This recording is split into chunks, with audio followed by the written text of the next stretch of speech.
Hello, this is constitutional attorney Catherine Henry, and this is Restore Freedom with Catherine Henry.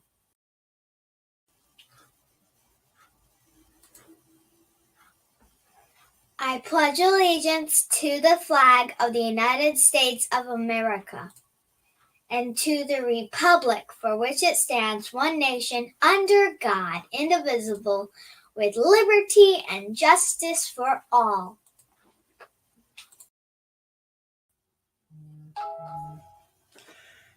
Good afternoon, everyone.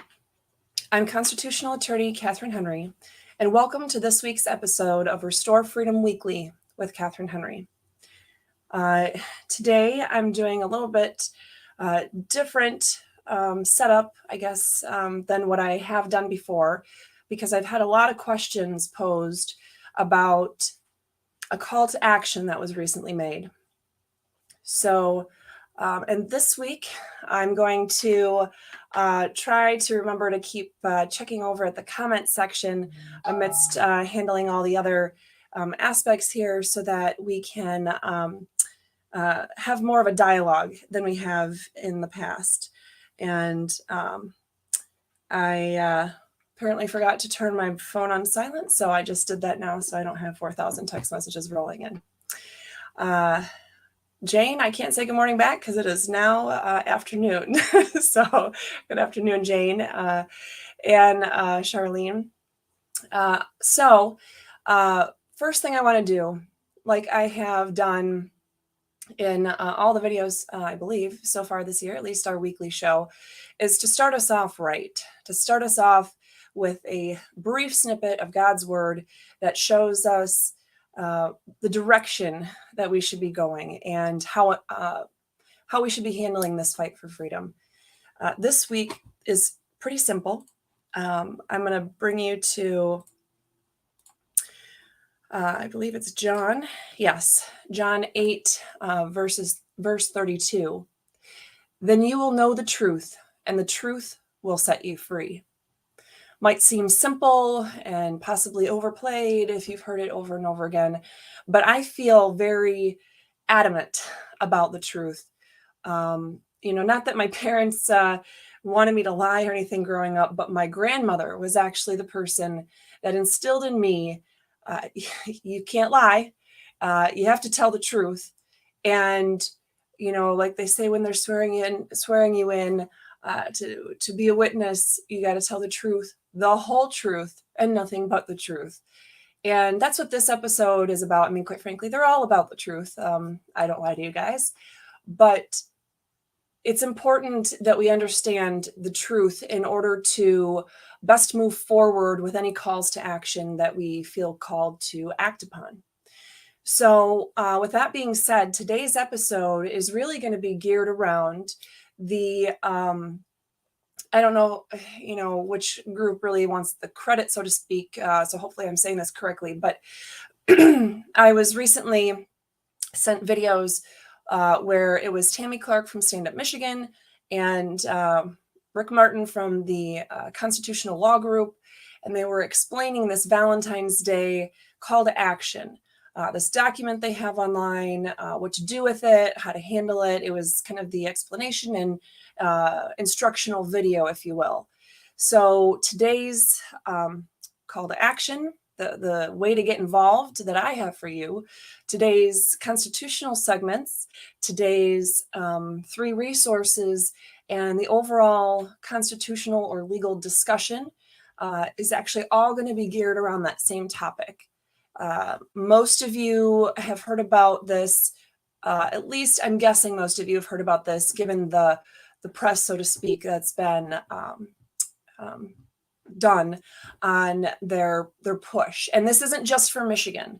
What Rick Martin has explained is that it is something to reach all over the United States. I haven't double checked him on this fact, but he says that there's 3,133 counties all across the United States. And this is something that they're pushing to have done all across the United States. In fact, he is actually out of, I believe, Texas, but I could be wrong about that. I don't remember.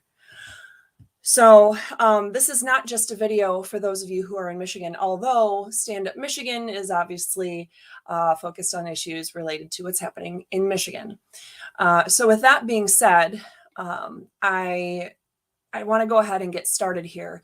And really, one of the things I wanted to do was why, right? I'm going to cut to the chase and tell you there's some big concerns that I have with the call to action. And we're going to go into detail so you can understand and you can learn and you can make your own mind up as to if you want to pursue that call to action that they made, or if you don't want to, or whatever the case may be. I just want you to have all the correct information. But why? Why do I feel called to do that? Well, I got called out, so to speak, or attacked personally by several people, politicians, as well as some outspoken grassroots activists, if you will, for calling out different bills and actions in the past. So, for example, we had some House bills that passed in October of 2020, and I was calling those out. We had some that were in the works throughout the summer of 2020. And when I did a bill explaining what was going on and urging you to call your state rep and to not vote on that, or to remedy the situation if it was one that they had just voted in, secretly or quietly, passed it through both the House and the Senate or something. I wanted you to know what's out there, and I wanted you to take action on what's out there. Not because the whole point was, let's find something negative to, try to bring somebody else down. No, but what's happening isn't right. And in order for us to know how to proceed moving forward, ways that will really work to regain the God-given liberties that we have, to retain those, to preserve those, we really need to do it the right way. So anyway, I strongly believe, and this is actually in a whole section of several of my briefs that I filed with the appellate courts in Michigan related to my election day case, that as an attorney, I am an attorney licensed in 5, I used to be more, I don't practice in some of those jurisdictions like the state of Minnesota anymore. But anyway, I'm an attorney licensed to practice still in 5 jurisdictions. And as an attorney licensed in those jurisdictions, especially in the state of Michigan, I have a duty to inform the public. I have a duty to help protect the public, to pursue justice. And I actually go into quite a bit of detail in my appellate briefs about that duty and where it comes from and what's required by our Michigan Rules of Professional Conduct for attorneys, state law, and a variety of other sources that really will show that attorneys all across the state of Michigan are doing not enough. But anyway, that's why I feel compelled, is that this issue has been brought to my doorstep, if you will, and by several people that I know and I trust. And they're wanting to be very active. They're wanting to do the right thing. And so they're bringing it to me saying, okay, can you vet this? Is this legit? Can we do this? Is this going to work? So again, my point isn't to bring down the people that are promoting this. In fact, I want to, I'll just jump to saying, do I think Tammy Clark or Rick Martin that they are lying to you? They're not telling you the truth, but I don't believe that they are intending to lie to you. I wholeheartedly believe they think they are doing the best thing by pursuing this, and that they are giving you the best and most truthful information that they can about it. I believe that is what they believe. I don't think there's any kind of malice, ill will, or purposeful deception or anything like that. But when you have people that aren't totally educated on something trying to disperse it to the public, things can get really ugly and really messy and definitely inaccurate. So please keep that in mind. I don't want you to harbor some sort of ill feelings for either one of them. That's not what I'm saying. This isn't, anti-Stand Up Michigan, anti-constitutional law group type of video. This is informative so we can walk piece by piece through what was shared with me from several people. I guess you could tell I'm from Michigan when I have a Dow koozie for my pop. So, and the fact that I just said pop, even though I grew up in Orlando, I was born and lived in Michigan for many years of my life. So anyway, moving on. So let's see where to start. Give me a second, guys. I am going to move my notes over to another screen. All right. So the first thing I want to do is, again, this is about the call to action that the Constitutional Law Group and Stand Up Michigan are doing jointly to bring people on February 14th to all of your local county courthouses and deliver this document. They want thousands of people all over the state doing this. They want people all across the US doing this. And so this is what we're talking about. If you have any questions about it, I'm sure if you did a quick search for Stand Up Michigan or the Constitutional Law Group or any of their social media platforms, they probably have a link to the video. It is certainly on the Constitutional Law Group's website. That's the link that was sent to me. So I won't go through all the details beyond that prior, so you know exactly what I'm talking about in case you had not heard of this call to action, but you will see the details being unfolded as we talk about the analysis. So one thing that I was left wondering is if they are intending this document that they have to be a legal document or not. And you know what? I think I gotta pull it up anyway. It's going to be easier for you guys to see what it is I'm talking about. So give me just a second here.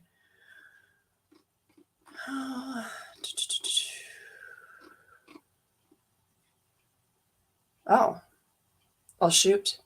I didn't realize they had Q&A posted right on there. I spent quite a bit of time taking transcription notes of what they said in their video.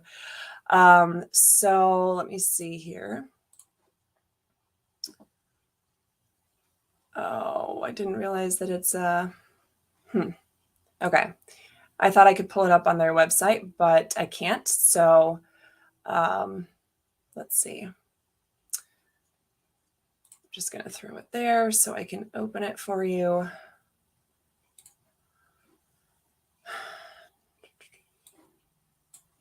All right. I should have had it pulled up, but I was hoping to do the analysis without necessarily bringing up the specifics. So I was going to let you follow that on your own. Oh, this isn't even the document I was trying to pull up. Lovely. I will see. I'm going to open the link that I was given. I'm not seeing it directly on their website here, but I might have found the link. Okay. Okay. Oh, and things have changed a little bit since I pulled this up. At least the link I had was definitely not, it didn't, yeah, the instructions were changed a little bit. So that's interesting. Not sure why that is, but they have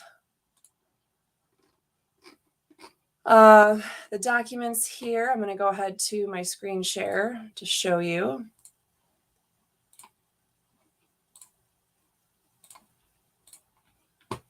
Okay. So this is the document that they have that they're asking people to print off, fill out, turn in. Okay. At the top, it's somewhat looking like it's trying to be a criminal complaint form. This is not the right way a criminal complaint form would be done in any jurisdiction, but that's what it set out to be. It's called the proposed indictment.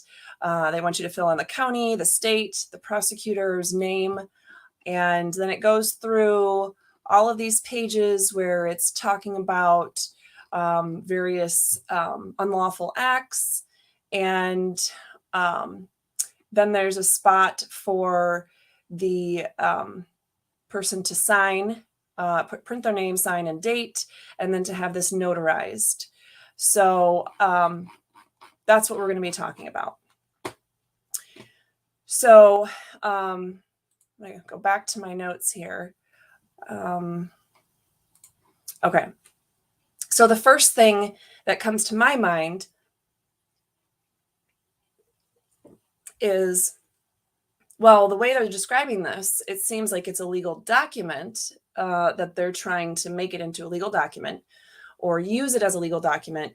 But then they say it is and it isn't. So is this a legal document? Are they asking you to file a case in court or just provide prosecutors information? Let's look at what exactly is going on there.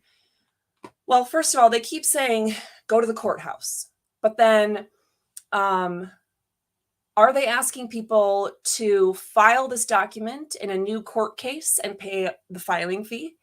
Or just give prosecutors a courtesy copy of this document and ask them to look at it? Those really are the two only choices that it could be. They're kind of making it seem like yes and yes, but it's one or the other. Filing a case and starting a case in court, or just giving information to a prosecutor and asking them to do something about it. So also on their instructional sheet, on at least the one I pulled up earlier, it's different than what I see now. So I can't point to exactly where I saw this because I was actually looking at it on my phone. But number 5 in the instructions said, file this document with the county prosecutor's office at the county courthouse. Now it's interesting because you don't file anything with the county prosecutor's office. You can serve them a document. You can, mail them a document. You can just give them copies of something. It's not necessarily service if you're just giving them information, but you don't file anything with them. But they keep emphasizing at the county courthouse. Well, filing is something that takes place at the county courthouse. So there's a little bit of confusion there.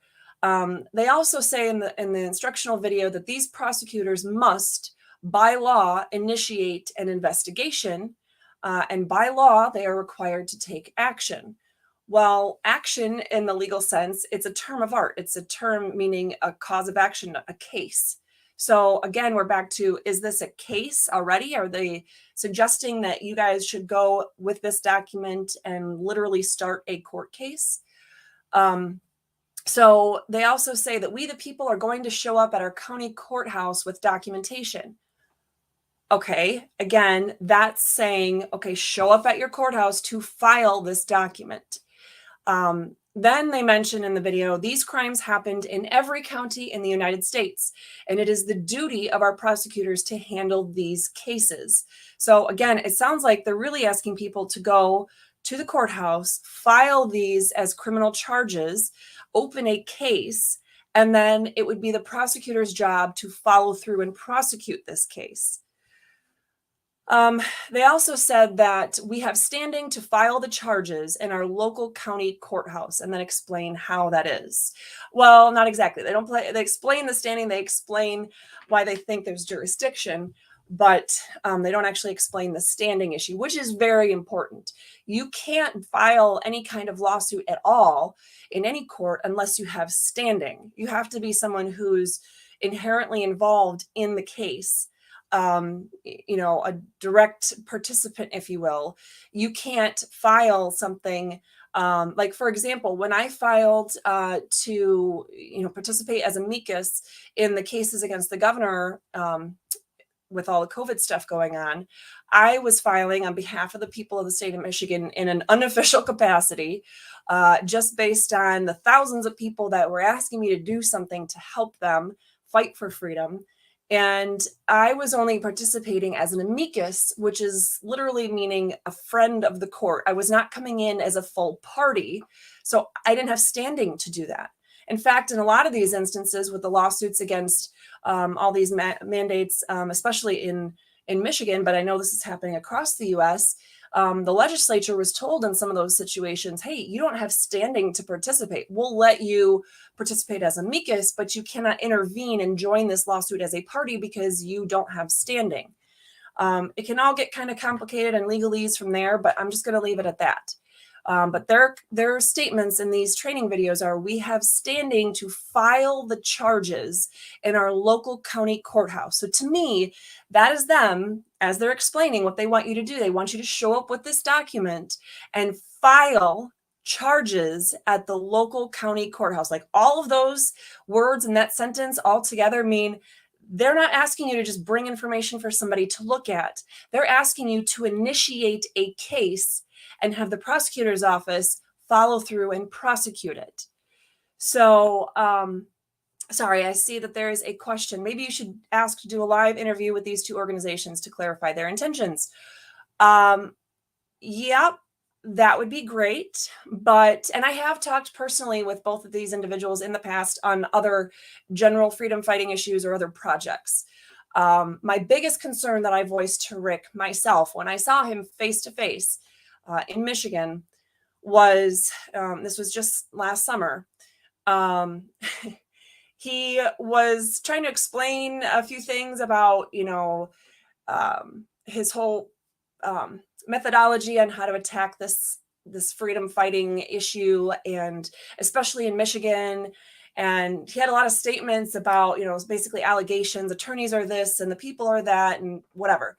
And when I voiced my concern, I asked him, okay, with each of your statements, tell me where in the law or where in the Constitution that is when you make an assertion like that. And he could not. And I said, that's the most important thing to do, is make sure if you're telling someone this is a legal way to do this, or this is the, whatever, you need to be able to back it up.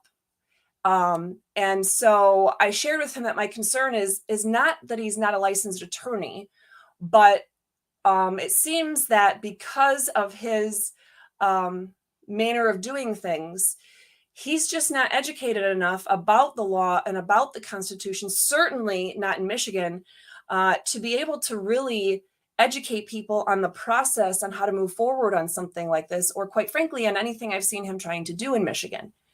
Do I think he's intending any kind of bad stuff or in it for the fame or anything? No, I think he's trying really hard to do what he thinks is the right thing. And I would love to be able to have a sit down or do video or whatever and explore this much more in detail with each of them in the open, so to speak. But well, when I try to follow through on those kinds of topics, I'm not getting anywhere. I recently asked Tammy Clark just to give me what information she would like shared about herself or stand up to I give you guys 3 resources every week. And one week I wanted to give her information because she travels and talks about OSHA, the rules and the masks and all that stuff, PPE usage. She does that with Kristen Megan. And I wanted to share her information and Kristen Megan's information with you so you could hear directly from them some of the great work that they've been doing and that great information that they have out there. But Kristen replied, but Tammy did not. So it's not even on a calling them out or questioning them type of situation. I'm not even getting responses a lot of times on just being able to share the positives that they're working on with people. So I would be open to that. If they wanted to reach out to me and say, hey, can we do this? Can we do a video kind of clearing some stuff up? That'd be great. I'm totally open to that. But I just wanted to let you know why I can't just jump to doing that right now. Okay, so that's all the things that they've been saying, leading us to believe, okay, this is a legal document. But on the other hand, in the explanation video, they're saying, literally, these are quotes, this is not a legal document. We're not asking you to sign and notarize. We're just asking you to get the information into the hands of your local county prosecutor. So that's a totally different thing from filing, from case, from charges, from having standing. All of those things are keywords that they're talking about in those other statements I highlighted earlier. But this is sounding in that statement like, oh, no, we just want you to give this information. Okay, so why do people need to bring it in person? And if one person is doing it, why do other people need to do it?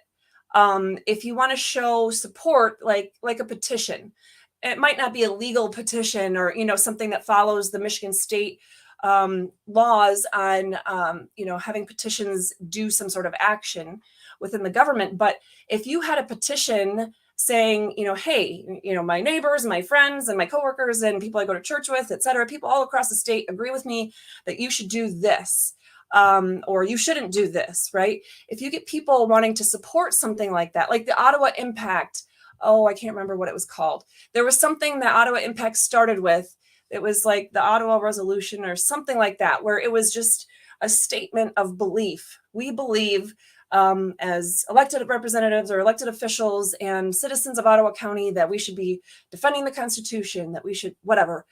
I signed it because I believe in all of the things that it said, and lots of people signed it. In fact, all the names, I believe, were and maybe still are available right on the internet, so you could see who that individual was and their title, if applicable, and how many people were supporting that. That would be different if you wanted to say, okay, everybody who wants the prosecutor to do something on this, email your local prosecutor and they'll have your contact information that way, or sign this petition to get them to initiate this legislation, or not legislation, this court action. So you can so the prosecutor could look at it and go, oh man, look at all of these people that want me to do something about this. I could get that if they were trying to just have volume and numbers to show how that people want this to happen. But for people to all just bring it to the prosecutor, and she's saying, we don't want you to sign and notarize it. There's no place for you to just like fill out all of your name and your contact information on this document before you give it to the prosecutor. So what good does it do when the prosecutor doesn't even know who is bringing them this information and what is their purpose? There can be no dialogue. There can be no follow-up directly with the prosecutor's office. If they were to take the time to receive it and read it and want to do something and follow up with you, if you haven't given them all of your information, if it's not on this form, then they wouldn't be able to do that. Then they say, we the people are going to show up with documentation to be handed to each prosecutor across the nation. So handing something to a prosecutor is far different than filing something in court. But they seem to be talking about this interchangeably. I'm going to skip to, or pause on what my explanation or analysis, jump over to see if there's any questions on that point that I can answer, and then get back into some of the other topics. Holy cow, you guys are going to keep me busy. Okay. Thank you, Dale. I appreciate it.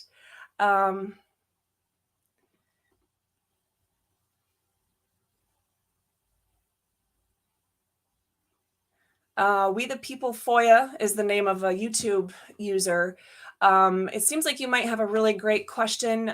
In my quick trying to scan through and read, it's not sinking in what you're asking, but it's talking about possibly the 14th Amendment of the rights and privileges of citizens. That is going to be a different topic than what we're talking about now, but perhaps it's something that you want to develop and maybe send on to Lori, and we could figure out how to do a video on that. Okay. Let's see. You hear chewing in the background. There is no chewing in the background. My clock, I don't know where it is. It's not up on a wall. Oh, it's up on the shelf. It might be my clock ticking because it's very close to the computer, but I apologize if you're hearing something like that. Okay. So,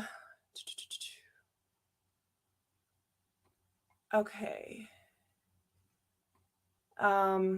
Okay, sorry, I'm just going through real quick to make sure I didn't, let's see. Okay. Oh, did I not get them? Oh my. Okay. There's some more. Okay. All right, so I'm good. I can move on. I just wanted to make sure, since I told you guys at the onset that I was going to try to be a little bit more engaging and have more of a dialogue on this topic. So I just wanted to check the comments. Okay, so The next big thing is, so they're talking about the context of, so it's the prosecutor's job. We're bringing these documents to the prosecutor. The prosecutor has a duty to take action, right? That's what they're saying. So, these prosecutors must, by law, initiate an investigation. By law, they are required to take action. They say things like that over and over again about the prosecutors are required to basically prosecute these. So the first thing I want to point out, though, my question is, how is it the prosecutor, the county prosecutor, in Michigan, it's just called the prosecuting attorney, how is it that prosecutors' duty to prosecute these federal charges in local county courts? There's like 6 different ways that that's not a thing and it's not okay. First of all, one of the resources I have for you is from the criminaldefenselawyer.com. Quite honestly, I haven't read their whole website, but they're obviously not fans of prosecutors. It's the criminaldefenselawyer.com website. But I literally just did a quick Google search to try to see, so it's not just my words, it was the most common or easy way to do a Google search and see what the answer is about some of these questions. Can a prosecutor, a state or county prosecutor, prosecute federal charges in local courts? So here is one of the things that they had to say on this website. Federal criminal prosecutions are handled by U.S. attorneys who are appointed by and ultimately responsible to the U.S. Attorney General. State prosecutors, sometimes called district, state, county, or city attorneys, prosecute violations of state and local law. I couldn't have said it any better, so that's why I give you an outside source. It's not just my word for it. One of the sites or resources that I gave you in the description of today's video was from justice.gov. And that says the Department of Justice can assume jurisdiction only when there has been a violation of federal law. So the DOJ, any criminal prosecutions of in federal courts or by federal prosecutors is for federal law. Now, likewise, the criminaldefenselawyer.com website, this is one of the links I gave you in the resources today, says that federal crimes are prosecuted by assistant U.S. attorneys and investigated by federal officers such as the FBI, DEA, or ICE agents, and state crimes are investigated by county sheriffs, state agents, or local police officers and prosecuted by state district attorneys or city attorneys. That is correct. So again, that and more information is available on one of those links I provided to you. But it's federal law. When federal law is broken, federal prosecutors, that's their job to prosecute those offenses. When a state or local law is broken, that is the job for the state or local prosecutors. In fact, let's see this one. This is from legalreader.com.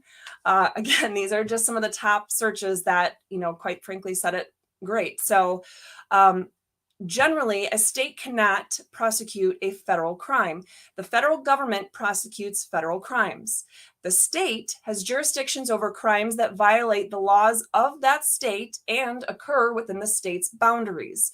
The state has the power to arrest, charge, try, and convict those who violate its laws, meaning the state's laws. The federal government has jurisdiction over crimes that involve federal law. So, why am I hammering on this so much? It's a huge deal. What they're saying is bring this document to make sure charges are initiated at your local county courthouse to, pursue these charges that, if you look at their document, and I'm going to go back to that, it is literally, they put all the counts at the top here, USC, USC, USC, USC, USC, USC, USC, US code. But it's United States code. United States code. That is the federal laws. These are not state statutes. These are not local ordinances. these aren't laws that are prosecuted at the state or local level. These are laws that are prosecuted and enforced at the federal level. So, also, I want you to take a look at MCL 600.601 for the circuit court. So why am I talking about circuit court? Well, in the state of Michigan, and a lot of other states are set up similarly. In the state of Michigan, trial courts are broken down. There's actually three main types of trial courts. There's probate court that usually handles like child protection matters, adult guardianship. In some counties, they handle divorces and child custody, things like that. Then you have the district court. Now that is usually, renter type situations, contract matters up to what used to be $5,000. I don't remember off the top of my head anymore what the dollar amount is, but basically anything that's over the small claims amount, or where people were in small claims and one of the parties asked to go back into normal district court. But it's trial court settings on a lower type of scale. Now, criminal charges, misdemeanors are all prosecuted in the state of Michigan in district courts. I served as a public defender handling those. In other states, like in Minnesota, where I served as a public defender, district court is the only trial court. A trial court judge does all the probate types of cases, child protection, criminal, family, divorce, whatever, as one judge. Bigger counties, they might break it off by subject, but they don't have separate trial courts like I'm explaining in Michigan. So if you're in another state altogether, your county or your state might do something else a little bit differently. But anyway, for Michigan, since this is being pushed in the state of Michigan specifically through this video, the one that I was talking about, MCL 600.601 is entitled Circuit Court, Jurisdiction and Power. Jurisdiction over state laws and state constitution. The jurisdiction there is, it's only over state laws and the state constitution. That's what that section is describing. There's different parts of Michigan law that talk about the jurisdiction of probate courts, district courts, circuit courts, court of appeals, court of claims, you name it, it's all in there.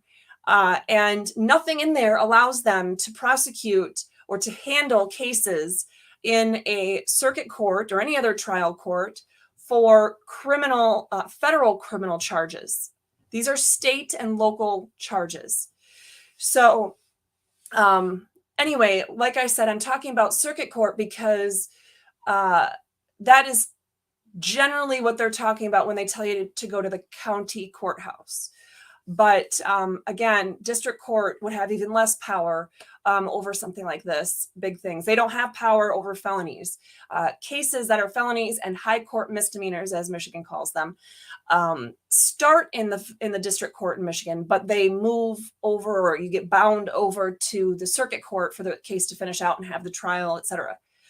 Now, I want you to think about this. Even the Michigan Supreme Court has no jurisdiction over federal crimes. If you look at MCL 600.212, it is entitled Powers and Jurisdiction Source, the source of their powers and jurisdiction, right? The Supreme Court has all the powers and jurisdiction conferred upon it by the Constitution and laws of this state. In other words, the Supreme Court has no jurisdiction over something if the state constitution or state laws do not give it the authority to handle such a case. And state law and state constitution does not give the Michigan Supreme Court jurisdiction to handle or hear anything about these federal crimes. Huge, huge. So why are they having you go to the local county courthouse? All right. Now, something else they're mentioning is that they want these prosecutors to either file these criminal charges. Actually, I'm going to pause real quick, make sure I don't have any questions I need to ask.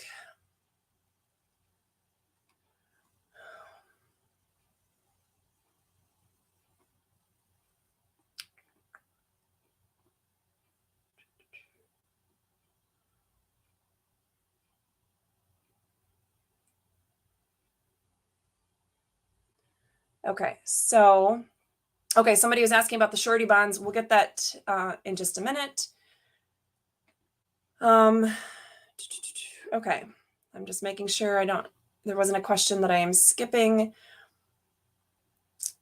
I think I'm understanding what somebody is asking on YouTube about the USC. The USC is United States Code, and that is the federal law. There are federal regulations and rules and all that garbage, but there's actually United States Code is federal law. Okay.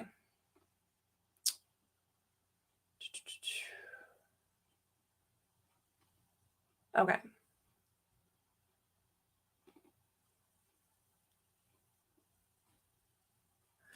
Okay. And for those of you on YouTube, Kristen Megan, thank you for jumping in there. Kristen Megan was explaining they are asking people to give evidence to prosecutors, evidence of crimes committed in their counties.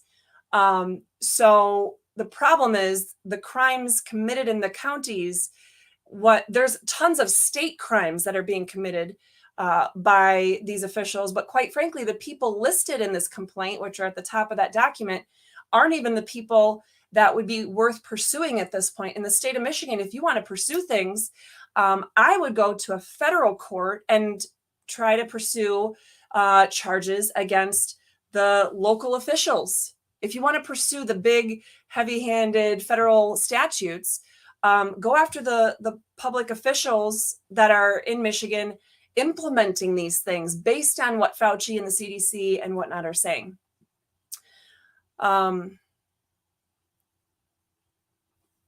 Okay, so option one, she's saying they're asking people to either file charges or bring evidence to the prosecutor. And they're giving you two different options there. So thank you for that clarification. So the problem is these particular charges have literally no purpose being with the county prosecutor.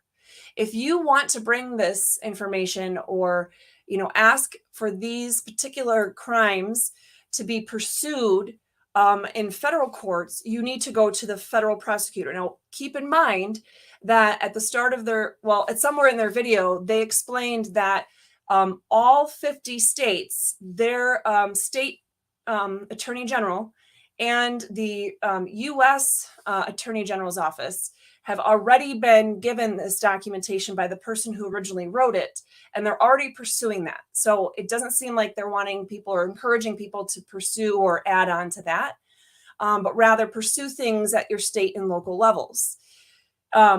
So again, if you want to pursue things in your state or local levels, you need to be pursuing things with state or local law. And that's a huge thing. Otherwise, literally, you're going to be wasting your time and they'll look at you like, this has nothing to do with me, and they'll walk away. It would not be their duty to do anything with this, any one of those people in that courthouse. Keep in mind, too, in some counties, if you go to the local county courthouse, your prosecutor's office is not necessarily in that building. There's a lot of counties where the prosecutor's office is in an entirely different building, and you just want to be aware of that. So then they're talking about if the prosecutor does not file criminal charges or pursue a criminal case, then Rick was saying that he'd like to see these prosecutors put together a mass tort claim with other prosecutors, state or federal. What does this mean? Well, you have criminal and you have civil cases. They're saying if the prosecutor doesn't pursue the criminal side, they would like to see the prosecutor pursue civil. So tort, what is a tort? A tort is basically, it's something where it's not a contract claim. It's not like, oh, I had a contract with somebody and they broke the contract. It's basically, they wronged me personally in some way. Somebody punched me and they caused me physical harm. I'm going to sue for the tort of battery. I'm going to sue for, whatever the case may be. There's a lot of torts out there, but he doesn't say which one would be what they're trying to get pursued. But quite frankly, I think there's some more scary stuff with that. Do we really want our local prosecuting attorneys to be pursuing things in civil court as torts against people. Now, the people that are initially named in this by, the Stand Up Michigan and the Constitutional Law Group and those who initially wrote this, those individuals, sure, they're probably guilty of quite a few things, but do we really want the government or local prosecuting attorneys to have the authority, to have the blessing of the people to go ahead and, when you can't prove your case in criminal court, to switch over to civil court and pursue a tort claim because it's a lower burden of proof? They could do that to you. They could do that to any of you. Dana Nessel, the Michigan State Attorney General, has been saying for the longest time about pursuing under gang laws for the Michigan militia members and things that they've been doing, that they're a gang, they fit the definition of a gang, and so she's going to pursue charges under that concept. Really? So if we're not going to limit it to criminal, then they're allowed to expand it and pursue civil claims? What would that look like? And if it's a mass tort, are we talking about something where it's basically a class action lawsuit? And the way class action lawsuits work is, if it even gets certified as a class action, that means all affected parties, people who, could be thousands, could be millions. In this case, it would be millions. They each have to be notified that there's this lawsuit and there's this action pending, and their rights might be affected because if they don't opt out of the class, if they don't take an affirmative step to say, no, I don't want anything to do with this case, then they forever lose their option to pursue legal remedy against those people later on for the same thing. Now, also look at, what does a tort do? What would they be asking the county prosecutor to do? You can't get jail time out of a tort action. You get primarily money damages. You get a big sum of money. Okay, how does that help the state of Michigan? Where would that money go if a tort action is brought and pursued and won and a judgment is paid out? Where would that money go? And where is that money coming from? It's not coming from those individual actors, so to speak. It's coming from other pieces of government, where does the government get their money? Tax dollars. So we, the people, would be paying out. The people who are named in this, lawsuit would have no skin off their back, so to speak. Again, just something that I found really concerning. Also, something that you need to look at is a county attorney, in Michigan, it's a prosecuting attorney, unless it's the city attorney that you'd be turning to, but they're asking you to go to your county prosecuting attorney. Are they even allowed to pursue civil cases, not just defend on behalf of that jurisdiction, but pursue? If you look at MCL 49.71, that's where you'll see that most of the counties actually have county civil attorneys, and they handle all those types of civil cases. If you look at MCL 49.72, I think I might have said the wrong statute. The civil one is 49.71. The criminal or typical prosecuting attorney statute in Michigan is MCL 49.72. And it says that in case the Board of Supervisors of any such county, or your county commissioners, what have you, shall employ an attorney under this act to represent the county in civil matters, the prosecuting attorney of such county shall not act with respect to such matters unless requested to do so by the Board of Supervisors, the county commissioners. So in other words, there is a law that legally prevents a county prosecuting attorney from having anything to do with a civil case unless the county commissioners have specifically asked them to do that. So they don't have a duty. They literally cannot pursue that. They have a duty not to pursue a civil case. So why have people bring them this information?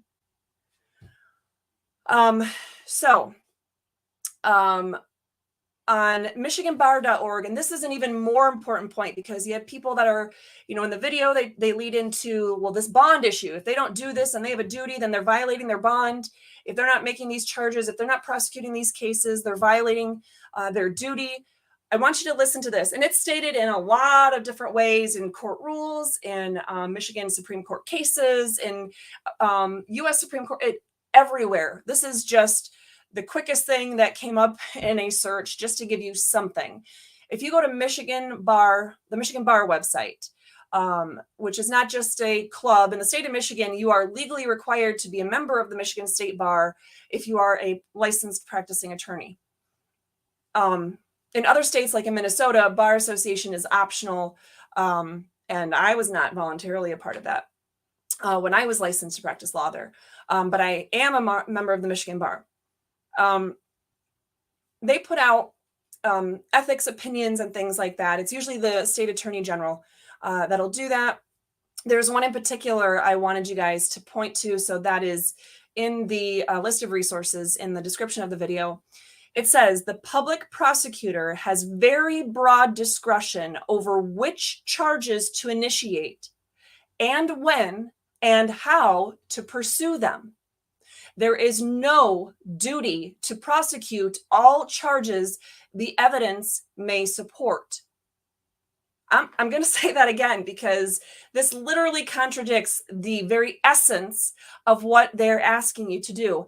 Again, I don't think that they are intending to steer you in the wrong direction. I think their hearts are in the right place, but they are not getting the correct information. The public prosecutor has very broad discretion over which charges to initiate and when and how to pursue them. There is no duty to prosecute all charges the evidence may support. So the reason being is prosecutors, well, I'm not going into the philosophical reason or discussion on that, but the setup of this is to give prosecutors that discretion so that if in the interests of justice, you have somebody that committed a crime, but it didn't really harm someone, and there were extraordinary circumstances, but by the definition of the law, they broke the law. Do you prosecute them? Well, the interests of justice may say, no, you shouldn't prosecute them. There's all kinds of examples about that. But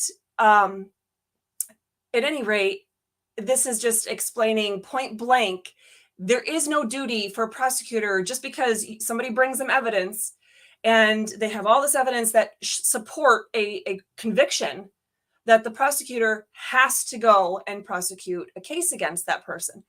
That those two things are not, just having the evidence doesn't require the prosecutor to do anything. Now, am I advocating one way or the other about that? No, but quite frankly, from a criminal defense perspective, and let's look at this. Let's look at the Knoll brothers who were accused of wrongdoing and presumed guilty until proven innocent by the media and a lot of Republican and Democrat politicians. Let's look at Speaker of the House Lee Chatfield and all the allegations against him. Look at anybody who's ever been accused of or charged with a crime. Do you want there to be no presumption of innocence? I want there to be a presumption of innocence. I want there to be all benefit of the doubt to the defendant, because there are lots of people, millions of people charged with crimes who are not guilty of those crimes. So we want, even if there's evidence showing someone, did commit a crime, that doesn't mean they actually did. And yes, we all know our system is broken. Our judicial system in particular is broken. So we just need to keep that in mind. We're looking at it from the lens of trying to pursue action against the bad actors, the evildoers, as they call them in this video. And I would agree, everyone who's been responsible for implementing these COVID restrictions and who have been violating the individual liberties of all of us, those individuals should and must be held accountable. This is not the way to do it. And if you're going to violate notions of due process, if you're going to think outside of the box in a way that puts liberty, liberty issues or due process or any of that at risk, why is it okay to do that for one group of people but not another?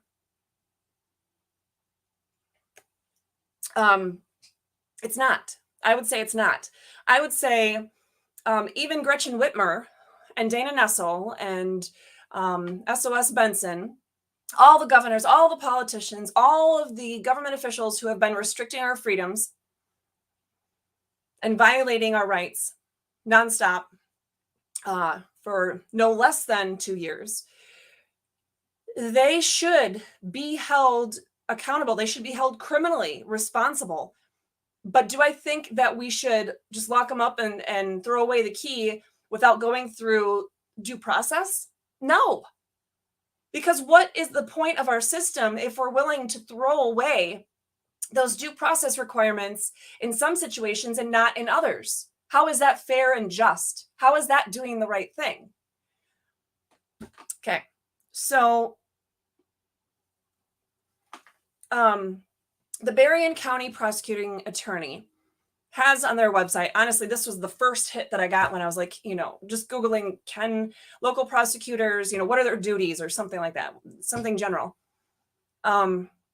This is the statement made on there. It is the duty of the prosecuting attorneys to review, authorize, and prosecute violations of felony and misdemeanor criminal laws of the state of Michigan and county ordinances committed inside the county. And they're not even saying they can pursue local municipal law violations, because I'm guessing in Berrien County, they have city attorneys that handle those. So the prosecuting attorneys have that scope. We don't want them to have the power or authority to start prosecuting for federal offenses or for local ordinances and things of that nature. They already have a ton of power and a ton of authority.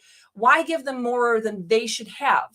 Those who are in the federal court realm, who are federal prosecuting attorneys, need to be doing their job and prosecuting federal crimes. But they don't need to cross over and then start getting you for state offenses. That would violate due process in so many ways, because one thing in particular, the rules of procedure, what is considered proper due process in a state court versus a federal court, those things look different. The process looks different. How do you file papers? Do you pay a motion filing fee? For example, in the state of Michigan, in general, at least in civil cases, but in general, if you are paying a motion if you want to file a motion and ask the court to do something in your case, you have to pay a motion filing fee. It used to be $20. Honestly, I don't remember if it's gone up, but it was $20. In federal court, you don't have to pay a motion filing fee. You pay a much bigger initial filing fee, but no motion fee when you want to file motions. So when I was in federal district court fighting against the city manager of the city of Belding years ago, and her overpriced attorney paid with my tax dollars, moved the case from Ionia Circuit Court over to federal district court, I guess he thought he was scaring me and making it quite unattainable for me to want to pursue. And I looked at my husband and I said, this is great, because I have 4 motions that I'm going to need to file against this attorney for illegally pursuing this matter and doing the things that they've been doing. And that saves me $80 in filing fees. Isn't that great? And they were on an e-filing system before, a lot of the county courts in Michigan. So e-filing is way easier than trying to figure out how many copies and there's a lot of other antiquated practices in courts around the state that need to be abolished. But in the meantime, they're in place, and you got to know what to file and when, and e-filing takes care of all that for you. So again, what tort would it even be if a prosecutor was prosecuting for these torts? The complaint itself only refers to criminal charges. You can't go and just say, oh, well, there's this statute that says you can't do that, so I'm just going to use the same statute, but then apply it in a civil case. That's not how it works. in some instances you can do that, but it has to be coupled with a specific law that allows you to do that. So the bond process. Oh, crap. I was trying to make this a short video. I guess I have a lot of concerns on this topic. So in the bond process, first they say every public servant must have an indemnity bond. Okay, where does it say this? What law is that said? And in what context, and where does that bond come from? Are they suggesting that every single public official, including me, every single public official is supposed to go and post their own bond individually? Like I have to go figure this out, go to the insurance agent, get a bond, bring it somewhere and show proof of that? Because that's not the way that it works. And it's not written in any law that that's how it would work. They're also saying, in fact, I think it was the very next sentence, and what an indemnity bond is if they do any harm to the public, that they will be able to be held accountable. Okay, let's pause for a second on some of the ifs and assume that even if this is something that would work, going after their bonds, how does it hold the public official accountable? So they're explaining that you would go to this insurance company and you would file a claim against the bond as basically an injured party and receive some sort of payout. Who are you filing on behalf of? Are you filing on behalf of yourself, on behalf of those in your community? If so, how do you have the authority or the standing to do that? What is the process for doing that? Which insurance company is holding this bond? And exactly, if that all worked, how, assume you get a payout, how does that hold that government official accountable? How are they having to be personally held accountable? They're not having to write a check out of their pocket. They're not receiving any kind of consequence for that bond being, claimed against. So what do they think that would do? There's other people out there pushing a different angle under Michigan state law about bonds, but that's a whole nother discussion. And that's not at all what they're talking about with the constitutional law group. So they then said that we know this is a very effective process because we have seen some very big wins lately with these bonds. How? Where? What are the specific examples? I've seen not a single one of these actually happen. Now, I don't know everything, so I would love to hear about if this is something that's actually working. How is a payout even happening? How is a bond actually being claimed against by people that just show up and call or whatever and file a complaint or a claim against a public official's bond? What does that process actually look like? And where has it been working? Because logistically, I don't see it ever happening. So please share. If you know of something that's actually been happening, let's see the proof of that, because people not only need to see that it actually does work, but they need to see how. Why make people reinvent the wheel? So the next statement that was made was saying that people that have gone after the bonds of their elected officials have been making some very big gains and have been winning some very big judgments. Not a thing. Insurance companies don't award judgments. A judgment is literally something that you get through a court case. That happens in court. But they're describing this bond process as something that's happening totally outside of court. They're saying, let's see, make sure I'm giving you the right context. Oh, I can't think of where it is. They were talking about, okay, the judicial system is corrupted and it's bogged down. They're putting these cases off. We're not making any progress in the courts. So now we have to do a think outside of the box approach, which is what this bond approach is. And it's working. So they're saying explicitly, this has nothing to do with the court system. Well, then by the same token, it's not happening in the court system. There's no judgment. So, and if you do pursue a claim against the bond, Who are you claiming that on behalf of? And how do you disperse any proceeds? Where is that to be used? In fact, in the matter of if a prosecuting attorney or group of prosecuting attorneys were to try to file some sort of class action or mass tort claim, as Rick was calling it, against any of those individuals or anyone at all for any of this COVID stuff, what would the claim be? What damages are they asking for in a tort case? It's most likely going to just be money. How much money and where would the money go? Is it automatically going to be dispersed to all registered voters in that particular county if it's being done by a county prosecutor? Is it going to be dispersed amongst all the people that were living there any time between March of 2020 through the present date? Do you have to be 18 years of older? Do you have to be a U.S. citizen?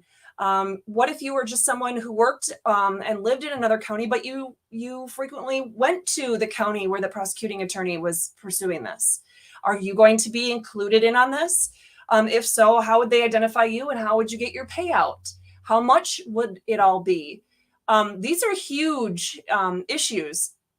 So let me see.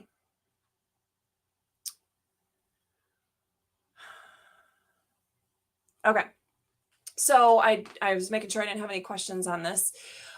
So in other words, long story short, do I think that this Valentine's Day document is going to do any good whatsoever?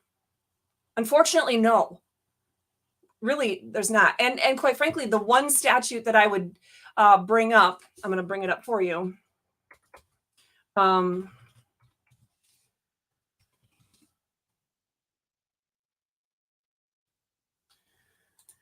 Okay. I'm going to do my screen share. If two or more persons conspire to injure, oppress, threaten, or intimidate any person in any state, territory, commonwealth, possession, or district in the free exercise or enjoyment of any right or privilege secured to him by the Constitution or laws of the United States, or because of his having so exercised the same, they shall be found under this title or in prison not more than 10 years, fined under this title, or in prison not more than 10 years or both. And if death results from the acts committed in violation of this section, or if the acts include kidnapping or attempt to kidnap, a lot of these restrictions do amount to that, aggravated sexual abuse or an attempt to commit aggravated sexual abuse or an attempt to kill, they shall be fined under this title or imprisoned for any term of years or for life or both, or may be sentenced to death. So you have this laundry list of federal statutes that they included in this document. Where is 18 U.S.C. Section 241? 18 U.S.C. Section 241. That's what I just read to you. That's as plain as day.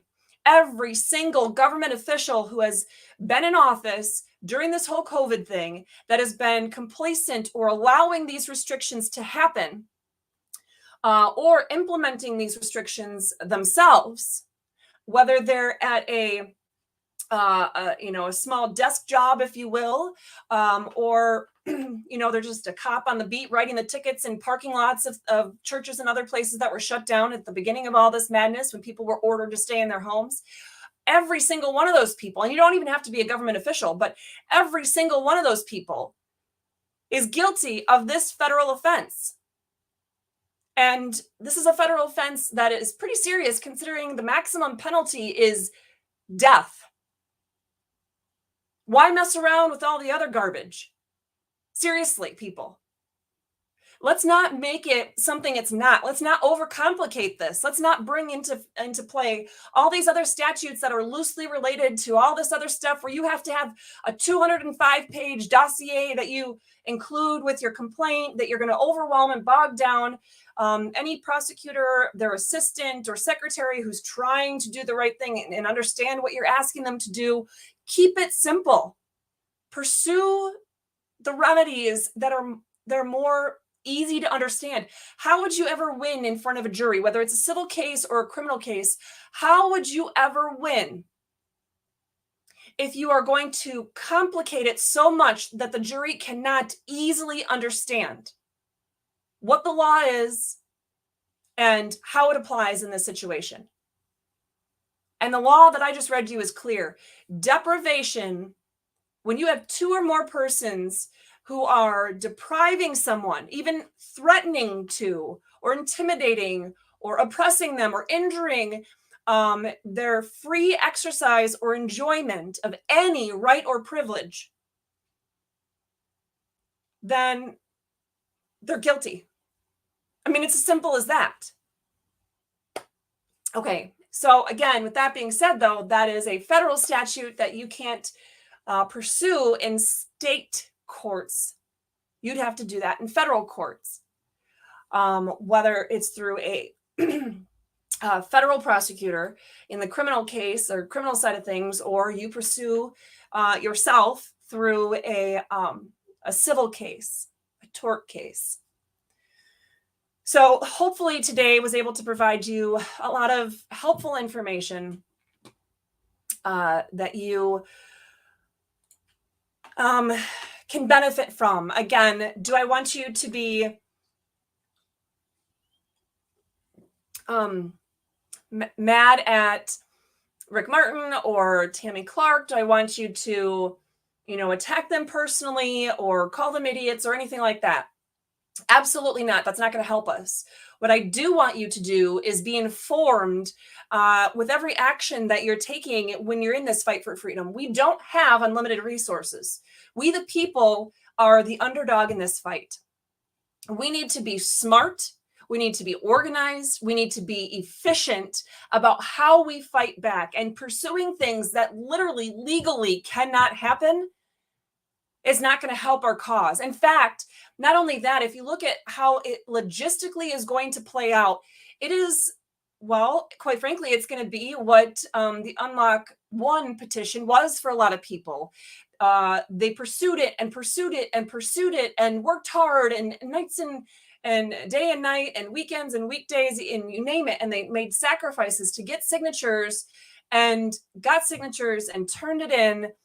And the Supreme Court said, hey, this is unconstitutional anyway. But not only that, the Supreme Court didn't do what I asked it to do and apply that same reasoning and flat out spell out that the governor cannot use any of those other statutes, including those found in the Public Health Code, to continue doing what she was doing, to address the overall authority problem and not just one statute in one context at one time. So when you have that many people involved and pouring everything in and getting disheartened, then a lot of people decided to back out. I've had tons of people come to me personally telling me that was the straw that broke the camel's back. They're not going to be involved in any of this stuff anymore. There's no point. Let me say to you, yes, there is a point. If for nothing else, Stand Up was able to show that there were, I don't know what the final number of actual valid signatures was, but I want to say it was like 409,000 or something. They were able to show that 400,000 people in Michigan were taking a stand against this garbage. Just the same as we didn't end up turning ours in because we knew we were short. But we had hundreds of thousands of signatures on the Restore Freedom Initiative constitutional amendment petition. The petition would have drastically changed the whole state of affairs in the state of Michigan and quite frankly set the example for the whole country. We didn't win in that way. We didn't get enough signatures within the allotted time to be able to make that change. But does it mean those efforts were for naught? No. It shows the government that we, the people, do have a voice. My goal in today's video is to get you to go forward, not backwards. Can't change anything you've already done, time you've already spent on something, etc. To go forward knowing what things are beneficial for you to spend your time on or what things in this particular instance are not. And my weekly show having the call to action is something that I hope you take seriously. And it might seem like there are little steps or little calls to action, but each one does something important. And in this call to action, my specific call to action for you is do your own homework. I give you all the citations. If I have a case I'm referring to, if I tell you something has been done, I tell you how or where or when. If I tell you there is a law that requires something, I tell you what the law is so you can look it up yourself. I'm encouraging you, I'm asking you, I'm pleading with you in this call to action for this week to do your own homework and don't blindly follow anybody, because we're all human and we all can get it wrong. So don't turn this into any kind of personal hatred or mission against Tammy or Rick. Turn it into a way to learn and grow and get more information as far as what specifically you could do to take some sort of action next week. Do any of the other things that I've already been asking you guys to do. But the biggest thing you could do, the best thing you could do, is be educated. Do not spread misinformation.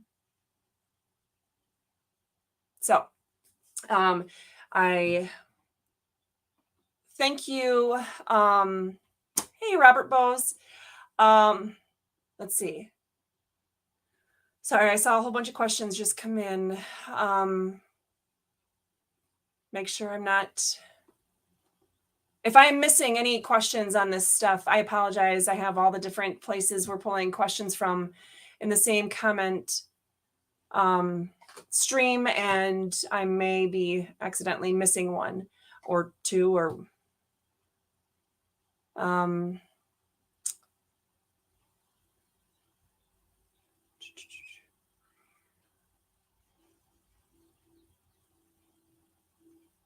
okay.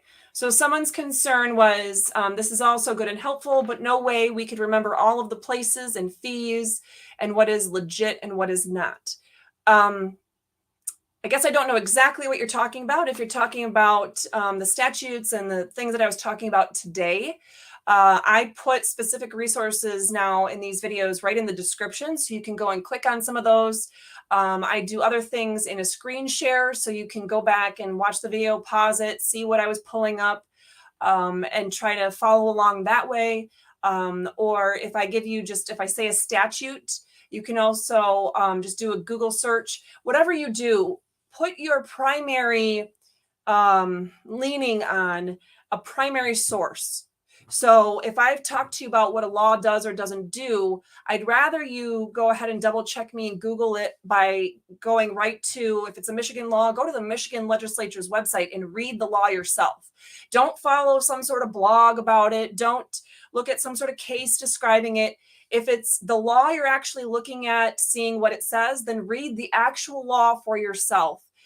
Don't rely on some other third-party websites, copying or paraphrasing or quoting it correctly.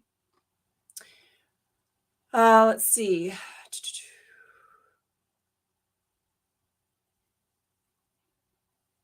Okay, so somebody is asking, I'll answer this question. It's kind of slightly off topic, but Title 18, Section 242 of the United States Code. So they're specifically asking about 18 USC 242 and using it in family court. The problem is 242 is total garbage and totally irrelevant in anything that we've ever been talking about. And people keep mixing it up and thinking that's the one that you want to talk about. Why do I say it's garbage and not relevant to what we're talking about? Because, let's see, I'm going to do screen share. I have 242, 18 USC 242 pulled up right here because this was the question. It's talking about under color of law, you're subjecting any person to deprivation of rights, blah, blah, blah. It's by reason of his, right here, by reason of his color or race. Okay. Oh, sorry, I missed. On account of such person being an alien or by reason of his color or race. What does that have to do with most cases, or quite frankly, anything with COVID, really? Any of these restrictions? They haven't been making the restrictions or the exemptions based on race or anything like that. Anytime you want to look at something, you can't just look at parts of the words. or phrases and cut it off and think that it applies. That's why I'm saying to you, 18 U.S.C. Section 242 has absolutely no way to help or benefit or is relevant at all to anything that we've been working on or fighting for in the last 2 years. What does have a benefit, what does apply, is the statute right before it, 18 U.S.C. Section 241. And there is no cutoff or limitation to applying this statute just for discrimination based on race, or if you're an immigrant or anything like that. That's what the other statute is for. This is any oppression, any threat, any intimidation to restrict the enjoyment or free exercise of a right or privilege guaranteed by the Constitution or the laws of the United States at all. That is covered. There's no other qualification of a plaintiff or an injured party bringing that request. Hopefully that explains that.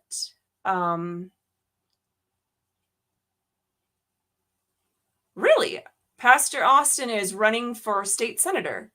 Did not know that.